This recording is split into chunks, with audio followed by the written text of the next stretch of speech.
Hello বন্ধুরা, ইসমি রাফি বাই welcome to my new blog. বন্ধুরা, রিয়েল লাইভ স্টোরি চ্যানেলের নতুন আরও একটা ব্লগে আপনাকে স্বাগতম। আর আজকে আমি চলে এসেছি আফ্রিকার ভয়ানক জঙ্গলে।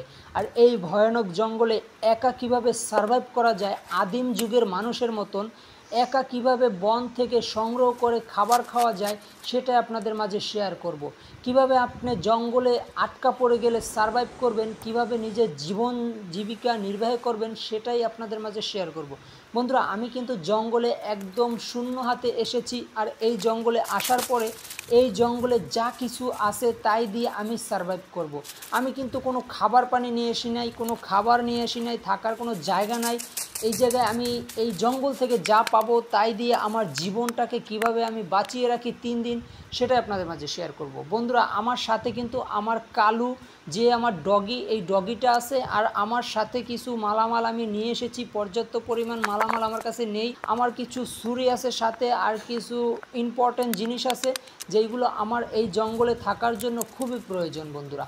আর এই জঙ্গলে থাকতে হলে কিন্তু আমার পর্যাপ্ত পরিমাণ খাবারের প্রয়োজন, পর্যাপ্ত পরিমাণ পানির প্রয়োজন। আর এই পানি কিভাবে সংগ্রহ করি, এই জায়গায় থাকার জন্য আমি কিভাবে ক্যাম্প তৈরি করি সেটাই আপনাদের এই ভিডিওর ভিতরে দেখাবো। বন্ধুরা, অলরেডি কিন্তু আমি এসে কাজে লেগে গেছি। দেখেন আমি কিভাবে জঙ্গল থেকে অপ্রয়োজনীয় কাঠগুলো সংগ্রহ করে সেই কাঠগুলো সুন্দরভাবে কেটে সাইজ করে আমি একটা ক্যাম্প তৈরি করব। আর এই ক্যাম্পটা তৈরি করার একটাই কারণ, এই জায়গায় আমি 3 দিন থাকবো।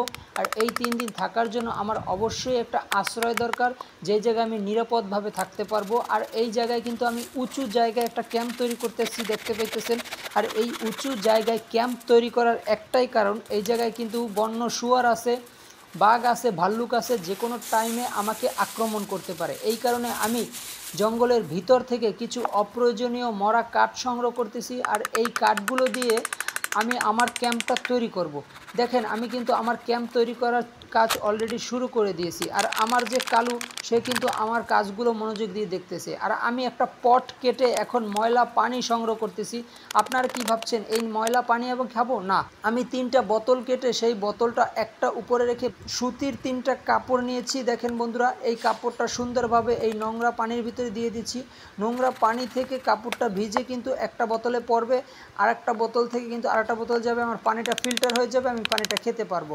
তার ফাঁকে কিন্তু আমি আমার ক্যাম্প তৈরি করার কাজে লেগে গেছি। আমি একটা মই তৈরি করতেছি। আমার ক্যাম্পটা যেহেতু আমি উপরে তৈরি করেছি, আর এই উপরে ওঠার জন্য আমার একটা মই প্রয়োজন, এই কারণে কিন্তু আমি সুন্দরভাবে কেটে একটা মই তৈরি করে ফেললাম। আর আমার কালুর কিন্তু শরীরটা একটু চুলকাচুলকি করে, এই কারণে সুন্দরভাবে তাকে একটু আদর করে দিলাম। এখন দেখেন আমার ক্যাম্পটা কত সুন্দরভাবে আমি তৈরি করি। এই যে দেখেন আমি ক্যাম্পের উপরে উঠে গেলাম। আর আমার নিচে কিন্তু থাকবে আমার কালু। বন্য কোনো পশু জন্তু জানোয়ার আমাকে আক্রমণ করলে সেই আক্রমণের হাত থেকে কিন্তু আমাকে আমার কালু বাঁচাবে। এখন আমি জঙ্গল থেকে কিছু পাথর সংগ্রহ করে আনলাম, যেই পাথরগুলো আমার নিচে অবশ্যই প্রয়োজন, কেননা নিচে আমার কালু থাকবে, তারও একটু সেফটির প্রয়োজন আছে। এই কারণে সুন্দরভাবে দেখো আমার কালুর জন্য আমি কিভাবে ঘরটা তৈরি করতেছি। নিচে নিচে কিন্তু আমার রাত্রে কালু ঘুমাবে, আর উপরে আমি ঘুমাবো। আমার উপরের জায়গাটাও আমি কিভাবে তৈরি করি, আর নিচের কাজটা আগে আমাকে কমপ্লিট করতে হবে। আমার থাকার চেয়েও আমার কালুর থাকাটা ইম্পর্টেন্ট। দেখেন কালু কিভাবে রুম থেকে ঢুকছে বেরোচ্ছে, তার দরজাটা অনেক পছন্দ হয়েছে। তার ফাঁকে কিন্তু আমি একটু লাচ্ছি খাচ্ছি, আর আমার ডগিকে একটু লাচ্ছি দিয়েছি। আমি কিন্তু সাথে করে কিছুই নিয়ে এসি নাই, জঙ্গল থেকে কিছু পাতা সংগ্রহ করে সেই পাতা দিয়ে আমি লাচ্ছি তৈরি করেছি। আর তার ফাঁকে কিন্তু দেখেন আমি কিছু পাথর নিয়ে আমার কালুর বাসার 4-5টা পাথর দিয়ে সুন্দরভাবে দেখেন কিভাবে আটকিয়ে দিচ্ছি, যেন কালু সুন্দরভাবে এই জায়গায় থাকতে পারে, তার যেন কোনো কষ্ট না হয়। দেখেন বন্ধুরা, এখন আমি উপরে একটা গাছ সুন্দরভাবে লাগিয়ে দিলাম, যেই গাছটা আমি একটা ছাউনি তৈরি করতে পারবো।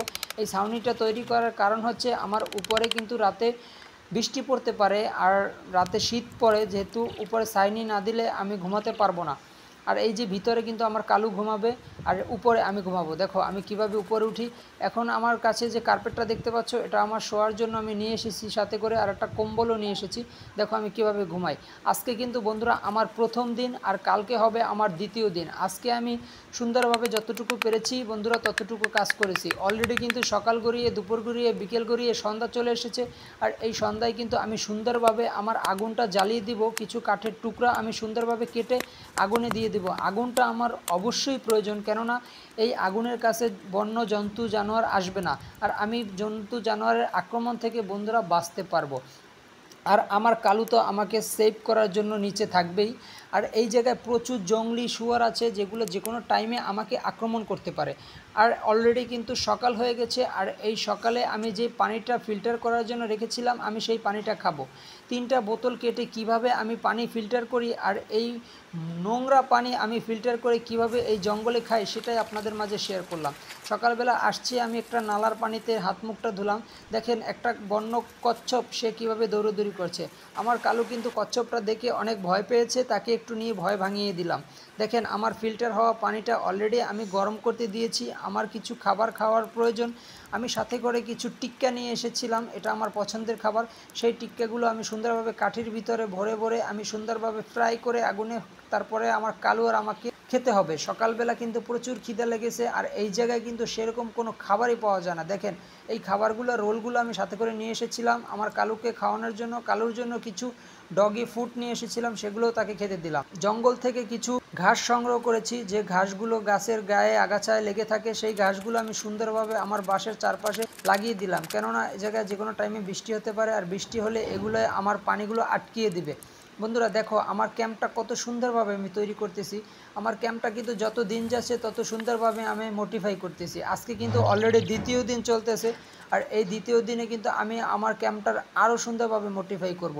এখন দেখতে পাচ্ছ আমি একটা লাঠি দিয়ে তার সাথে একটা পাটের সালা সুন্দরভাবে বেঁধে নিচ্ছি। এটা কিন্তু আমার রুমের দরজা হবে। দেখো আমার দরজা হয়ে গেছে কত সুন্দর। আর আমার কালু কিন্তু উপরে উঠতে চাচ্ছে, কিন্তু আমি বলছি কালু তুমি নিচে থাকো, তোমার নিচে ঘর বানিয়ে দিয়েছি। সে কিন্তু আমাকে ছাড়া একটু থাকতে পারে না, এই কারণে কিন্তু অনেক লাফালাফি করতেছে। দেখেন তার ল্যাঞ্চাটা কীভাবে লড়াচ্ছে।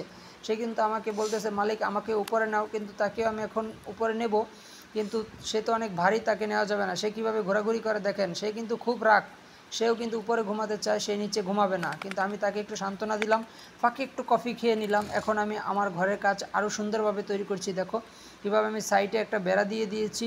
এই বেড়াটা কিন্তু আমার খুবই দরকার, কেননা আমার এই জায়গায় একটা বসার টুল বানাতে হবে।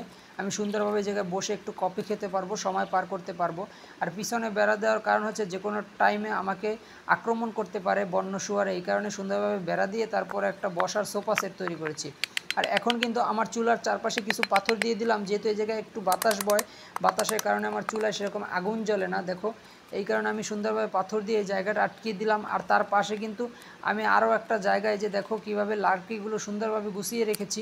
এই লার্কিগুলো আমি রাতে সুন্দরভাবে এই জায়গায় দিব আগুন জ্বালানোর জন্য। দেখো বন্ধুরা এখন যে নালাটা দেখতে পাচ্ছ, এই নালা থেকে আমি আদিম যুগের মানুষের মতন মাছ শিকার করব। কিভাবে মাছ শিকার করি বড়শি দিয়ে, আর সেই মাছ কিভাবে খাই ফ্রাই করে সেটাই তোমাদের দেখাবো। দেখো বন্ধুরা আমি কিন্তু অলরেডি আমার ছিপ থেকে বড়শি ফেলে দিয়েছি। দেখো এই জায়গায় কিন্তু প্রচুর মাছ আছে বন্ধুরা। দেখো অলরেডি কিন্তু একটা মাছ আমার বড়শিতে শিকার হয়ে গেছে। দেখো এই যে বন্ধুরা আমি কিভাবে মাছটা সুন্দরভাবে রাখি, 2টা মাছ কিন্তু আমি অলরেডি শিকার করে ফেলেছি বন্ধুরা। এই নালাটার ভিতরে প্রচুর মাছ আছে। এই যে দেখো 4টা মাছ শিকার করে ফেলেছি, 5টা মাছ শিকার করে ফেলেছি। মাছটা কিন্তু এখন আমি সুন্দরভাবে পরিষ্কার করব, আর পরিষ্কার করে কাঠির ভিতরে ভরে ফ্রাই করে আমি সুন্দরভাবে এই মাছটা খাবো আদিম মানুষের মতন, কোনো মশলা ছাড়া কিছু ছাড়া সুন্দরভাবে পরিষ্কার করে। দেখো বন্ধুরা কীভাবে আমি লাঠির ভিতরে ভরে নিয়েছি। এখন আমি আগুনে ঝলসে তারপরে সুন্দরভাবে মজা করে খাবো। আর এই মাছের যে স্বাদটা হবে বন্ধুরা একদম ন্যাচারাল স্বাদ, কোনো কেমিক্যাল মুক্ত, খুব সুস্বাদু হবে। দেখো বন্ধুরা আমি কাঠি থেকে বের করে এখন সুন্দরভাবে আরও কিছু কাঠির উপরে দিয়ে দিলাম, যেন আগুনের তাপে মাছটা সুন্দরভাবে ফ্রাই হয়ে যায়। আর এখন কিন্তু অলরেডি আরও একটা দিন পার হয়ে গেছে, রাত্র ঘনিয়ে এসেছে, সন্ধ্যার কাছাকাছি। আমি কিন্তু 2টা দিন পার করে ফেললাম আমার এই সার্ভাইভে। বন্ধুরা আমি কিন্তু মাছগুলো সুন্দরভাবে খাচ্ছি, দেখো কি মজা লাগতেছে, মাছগুলো অনেক স্বাদ বন্ধুরা। কোনো মশলা ছাড়া এরকম তাজা মাছ আগুনে ঝলসে খাওয়ার মজাই আলাদা। এটা শুধু অ্যাডভেঞ্চার প্রেমী যারা আছে তারাই বুঝবে এর মজা। যারা ঘোরাঘুরি পছন্দ করেন, যারা এভাবে বনভোজন করতে পছন্দ করেন তারাই বুঝবেন বন্ধুরা। আমার খেতে কষ্ট হলেও কিন্তু আমার দ্বারা এটা আমি উপভোগ করি, এটা ভালো লাগে আমার কাছে, আপনাদের কাছে অবশ্যই ভালো লাগে। এই কারণেই বলছি বন্ধুরা, এখনও কিন্তু আপনি ভিডিওতে লাইক করে নাই বন্ধুরা, অবশ্যই ভিডিওটা লাইক করে দেন, আর নিচে থাকা সাবস্ক্রাইব বাটনটা প্রেস করে সাবস্ক্রাইব করে এই বন্ধুটার পাশে থাকেন। আর এই বন্ধুর নতুন নতুন ভিডিও দেখার জন্য আপনাকে অবশ্যই আমার পরিবারের একজন সদস্য হতে হবে। আর ভিডিওটা যদি আপনার ভালো লাগে অবশ্যই আপনার প্রিয় মানুষের কাছে ভিডিওটা শেয়ার করে দিতে পারেন। বন্ধুরা দেখো অলরেডি কিন্তু রাত চলে এসেছে, আর আজকে কিন্তু দ্বিতীয় রাত, আর সকালও কিন্তু অলরেডি চলে এসেছে। রাত শেষ হয়ে সকাল আসলো, আজকে আমার লাস্ট দিন। আর এই লাস্ট দিন আমি কিভাবে এই জায়গায় থাকি, কিভাবে বিদায় জানাই আপনাদের, সেটাই আপনাদের শেয়ার করব বন্ধুরা। এই জায়গায় কিন্তু হালকা হালকা শীত পড়ে, যেহেতু এখন শীতের মৌসুম অলরেডি চলে এসেছে।